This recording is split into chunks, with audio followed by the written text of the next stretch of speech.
டுவேட் என்பது 9, 6, 2, 1, 4, 7 குறிக்கும். வாண்டட் என்பது 2, 1, 3, 9, 5, 7 குறிக்கும் எனில் வாரண்ட் என்பது எதை குறிக்கும் கேட்கிறாங்க. ஸோ இந்த சம பொறுத்த வரைக்கும் டைரக்டா இந்த டிக்கு 9, ஓக்கு 6, டபிள்யூக்கு 2, ஏக்கு 1, ஆருக்கு 4, டிக்கு 7.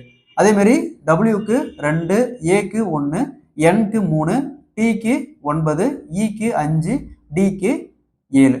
ஸோ அப்படியே டைரக்டா இந்த வேல்யூஸ் எடுத்து சப்ஸ்டிட் பண்ண ஆன்சர். ஸோ என்ன கொடுத்துருக்காங்க ஃபர்ஸ்ட் டபிள்யூக்கு என்ன வருது 2, நெக்ஸ்ட் ஏக்கு என்ன வருது 1, நெக்ஸ்ட் ஆர் 2 டைம் இருக்கு. அப்போ ஆருக்கான வேல்யூ பாருங்க, ஆருக்கான வேல்யூ 4, அப்போ 4. நெக்ஸ்ட் ஏக்கான வேல்யூ 1, நெக்ஸ்ட் என்கான வேல்யூ பாருங்க 3, என்கான வேல்யூ 3, டிக்கான வேல்யூ 9. அப்போ 2, 1, 4, 4, 1, 3, 9. Option A is the correct answer. இதே மாதிரி இந்த சம் பாருங்க. கேர்ட் என்பது 34, 21, 8 குறிக்கும். பிரெட் என்பது 21, 81, 0, 2, 4 குறிக்கும் எனில் பட்டர் என்பது எதை குறிக்கிறாங்க. இதே மாதிரி இந்த சம் சால்வ் பண்ணிக்கிற ஆன்சரை கமெண்ட்ல போடுங்க.